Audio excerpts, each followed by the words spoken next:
అమ్మా జయ, ఏమిటి మావయ్య? రాజా వచ్చాడా అమ్మా? రాలేదు మావయ్య. ఆ బందిపోట్లతో పంతం పెట్టుకోవద్దని వాడికి చిలక్కి చెప్పినట్టు చెప్పానమ్మా. నా మాట ఇంటేనా? మావయ్య, కాలు మీద కాలు వేసుకుని ఎస్టేట్ వ్యవహారాలు చూసుకోక ఆ బందిపోట్లతో పంతం ఎందుకమ్మా వాడికి? చూడు మావయ్య, బావ గురించి నువ్వేం భయపడద్దు. తన శక్తి యుక్తులతో ఎలాంటి విజయాన్నైనా ఎలాంటి యుద్ధాన్నైనా గెలిచి వచ్చే శక్తి బావలో ఉంది. సరిపోయింది, నువ్వు వాడిని వెనకేసుకొస్తున్నావు అన్నమాట.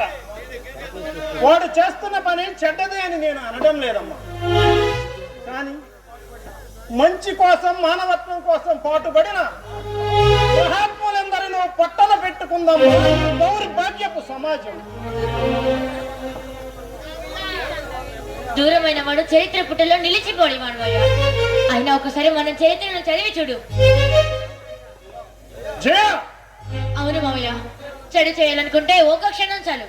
అదే మనిషి మంచి అనిపించుకోవాలంటే ఎంతో కాలం పడుతుంది, ఎన్నో త్యాగాలు చేయాల్సి వస్తుంది.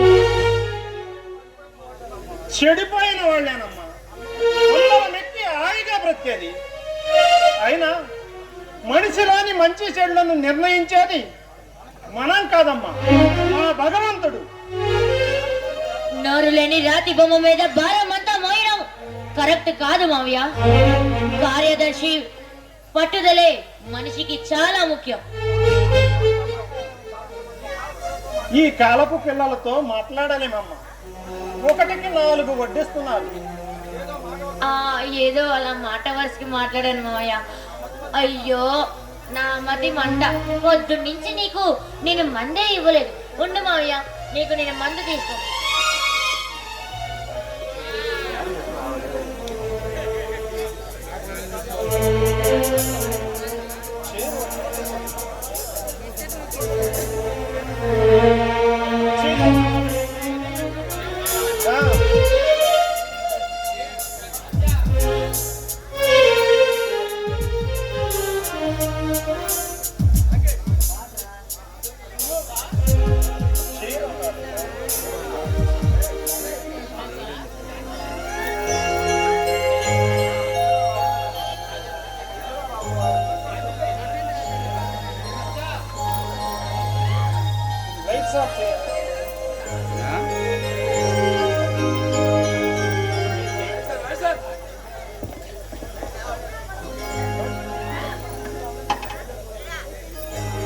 ఏరా, ఇదేనా రావడం?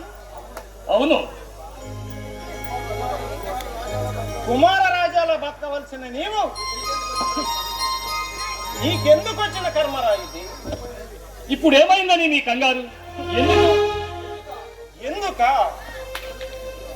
కడుపు తీపిరా, కన్న మమకారంతో ఓ వంశాంకురాన్ని నిలబెట్టుకోవాలనే తాపత్రయం.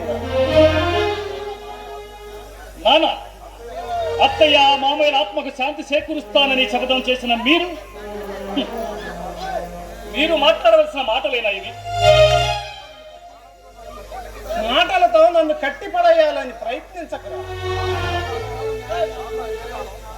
నాన్న. ఇంతకాలం న్యాయాన్ని ఎదుర్కొనే ధైర్యాన్ని ఇచ్చి అన్యాయాన్ని ఎదిరించే గుండె నిబ్బరాన్ని ఈనాడు పిరికి మాటలతో మమకార బంధాలతో కర్తవ్యాన్ని కట్టిపారేయకండి.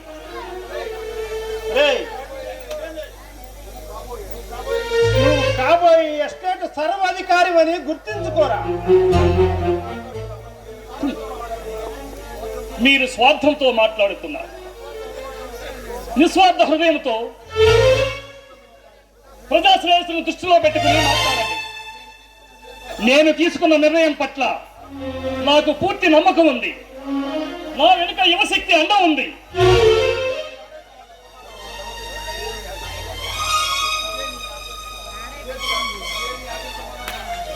ఇదే నీ ఆఖరి సమాధానమా? రోట్లో తలదూర్చి రోకటి పోటుకు దొరవటం నా అభిమతం కాదు.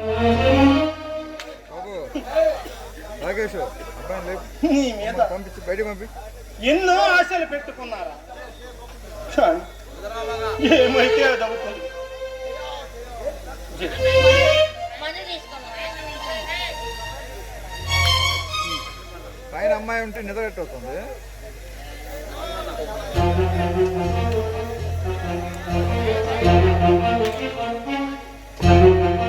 బా బా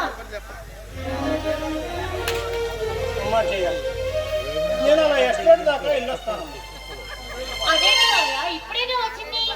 ఆ మనోహర్ కూడా లేకపోవడంతో ఆఫీస్ ఫైల్స్ అన్నీ అలాగే ఉన్నాయమ్మా. మనోహర్ ఏమయ్యాడు? ఒంటరిగా చూసి జైపై అఘాయిత్యం చేయబోయాడు.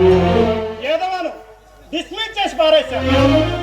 అవసరమైతే ఆఫీస్కి ఫోన్ చేయండి, నేను అక్కడే ఉంటాను. అలాగే బావగారు, మావయ్య మీకోసం కళ్ళల్లో ఒత్తులు పెట్టుకొని మరి ఎంతగా ఎదురు చూస్తున్నాడో తెలుసా? నానే గాని నువ్వు చూడటం లేదా? చూడట్లా. ఎందుకని? ఎందుకంటే నా కళ్ళల్లో నిన్ను ఎప్పుడో నేను చేశాను కదా. మాటలు బాగా నేర్చావు. అంత అయ్యగారి చలవే. జయ, నాకు ఆకలిగా ఉంది. అబ్బో మర్చిపోయాను. దా, భోజనం మరి. ఆకలి అయింది. కడుపు మండి కాదు, మరి ప్రేమ పండి. ఛీ, ఓ, నీకేమిటి సరసాలే. అమ్మ దొంగ. దొంగనైనా దొరనైనా నీ దూర మనసుకు బందీనేగా.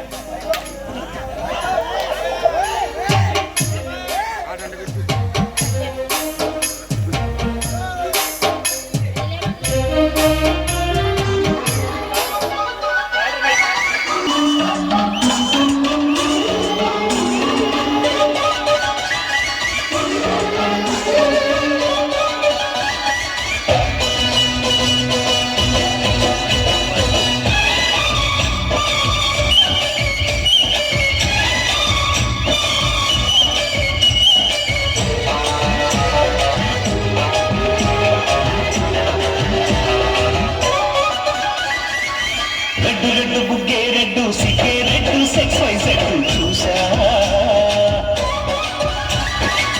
గుట్టు గుట్టు బేబీ గుట్టు బాలీవుడ్ చూసా. ఒక ధున్ కన్నా మన తెలుసులే. కలిపి చెలకిగా పెదవి.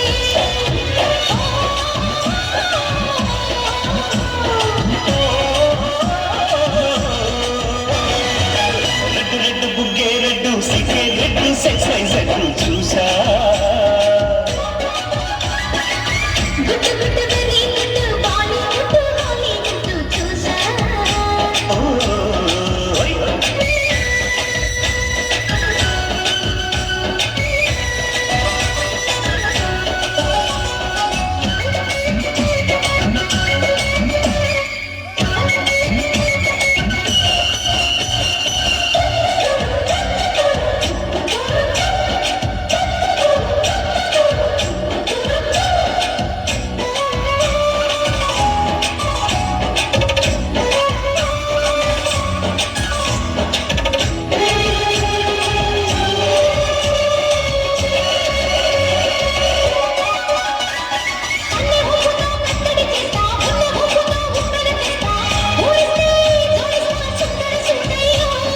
హత్తుకుంటే నీ అత్తరు తీస్తా, మొత్తుకున్న నీ మోజులు చూస్తా. కసంటే కిసంటా తొందర పాటమ్మో.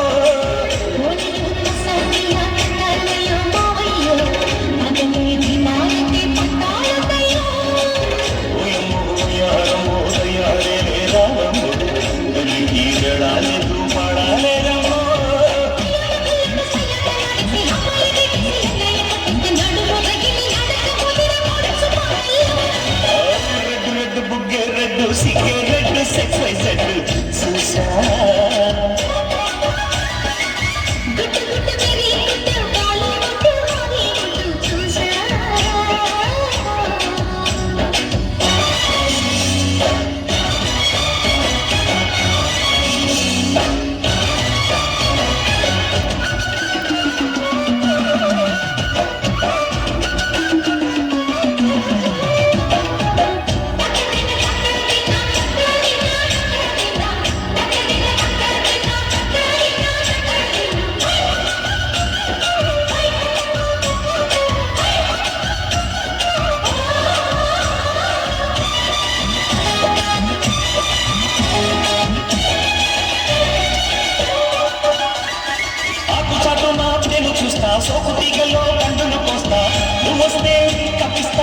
ముల్లముంటమ్మా ముక్కకి ఊపిరి పోస్తా పక్క మీదకు పట్ట పెట్టిస్తా ముక్కిస్తే మధ్యలో ఓలము కారు షికారు రాజాము మొదలే ఎడెక్కిస్తే ఎట్టాములమ్మో ఓరియో బజారులో మజాలకి రానయ్యో పగలే పక్కెక్కిస్తే తట్టాలేమయ్యో మిట్టిలని సమయ సత్య వట్టిలతో వాడు వస్తుంటే పొగరు చిన్న కల్లిగిరి పడ్డనే పడుచు బయట